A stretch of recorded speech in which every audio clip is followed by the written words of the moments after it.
Greve de fome, articulações e medo do suplente. O xadrez por trás do processo contra Glauber Braga. Você disse que ele continua em greve de fome, está tomando apenas água, professor. Água e isotônico. Isotônico, soro, né? E soro. É. Flávio, desde o dia 9 ele está nessa situação de greve de fome. O Conselho de Ética da Câmara dos Deputados recomendou por 13 votos a 5 a cassação do mandato de Glauber por agressão física a um integrante do MBL em 2023. Ele tirou o integrante do MBL de dentro do Congresso aos pontapés, né? Sim. Mas olha, tem hoje uma tentativa de acordo. O PSOL e o PT estão articulando uma saída para evitar a cassação e estão buscando aí transformar a cassação em suspensão ou advertência. Sim. No entanto, ainda existe uma resistência forte do Centrão. Isso porque a postura do Glauber, Flávio Silva, como deputado do PSOL, ela é muito combativa, faz ataques constantes ao Centrão, faz ataques constantes ao Arthur Lira, e isso obviamente dificulta ali a obtenção de apoio por parte dos líderes do Centrão no plenário.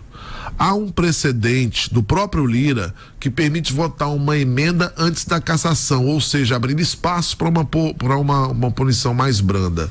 Porém, a decisão vai caber ao plenário. Se o plenário entender que o mandato precisa ser cassado, bastaria, Flávio Silva, a maioria simples, ou seja, 257 votos dos 514 para cassar, dos 513, perdão, para cansar o mandato do Glauber Braga. Porém é o seguinte, vamos trocar em miúdos aqui. Tem muita gente constrangida com isso, porque isso vai abrir um precedente para você cassar qualquer deputado dentro do Congresso, por qualquer que seja a situação. Afinal de contas, seria a primeira vez na história da Câmara dos Deputados que teríamos um deputado cassado por agressão.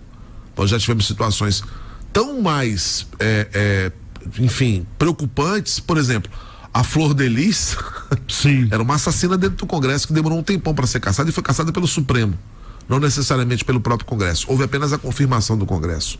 A Carla Zambelli, que perseguiu um inimigo político nas eleições de 2022 com uma arma na mão. Então, veja, qual é o peso e qual é a medida, e tem muita gente que é integrante hoje do Conselho de Ética da Câmara dos Deputados pensando o que vem depois, porque isso vai colocar os deputados sob mira, né? De qualquer circunstância que possa escapar ao decoro.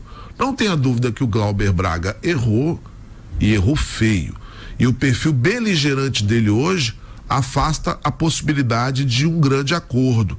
Porém, é muito provável que a ministra Gleice Hoffmann entre na jogada, entre no circuito e possa buscar uma negociação para manter o mandato do Glauber.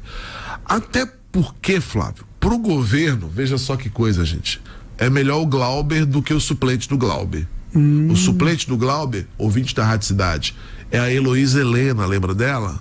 A Heloísa Helena hoje está afiliada à Rede Sustentabilidade e é uma crítica do governo Lula, crítica pesada do governo Lula. Então Lula, digamos assim, já não tem uma base muito firme no Congresso, colocaria dentro do Congresso uma opositora no lugar do Glauber. Então o governo vai fazer muita força. Houve um boato, inclusive, Flávio, de que o Glauber poderia ser perdoado se ele fizesse um aceno público de paz, ou seja, primeiro, fizesse um tipo de nota onde ele retirasse boa parte das acusações que ele fez ano passado contra o Arthur Lira e contra o Centrão, e onde ele apresentasse a ideia de ter um comportamento menos combativo nos próximos meses aí que restam para o fim de seu mandato. Ele, por enquanto, não mostra ceder nesse aspecto. O Centrão chegou a usar, inclusive, o Centrão não, mas o PL chegou a usar, inclusive, como moeda de troca, o apoio ao projeto de anistia, o que ele já rechaçou de primeira. Então, há ainda a expectativa de um recurso que o pessoal vai fazer a própria CCJ, que tem Comissão de Constituição e Justiça, que tem pouca chance de vingar, até porque a CCJ hoje também está entregue nas mãos de políticos do Centrão e da direita. Então a situação do Glauber Braga é muito, muito, muito difícil. Se um acordão vier, ele vai ter que ceder e vai ter que publicamente pedir desculpa por alguns atos cometidos ao longo do seu mandato. Como isso não deve acontecer, é provável que a greve de fome continue e que a votação da cassação vá para dentro do plenário. E se isso de fato for acontecer, vai aumentar a pressão sobre os deputados e senadores a partir de agora, porque casos semelhantes ou casos tão graves quanto vão ter que ter a mesma dosimetria, né, Flávio? O mesmo tratamento. O mesmo tratamento.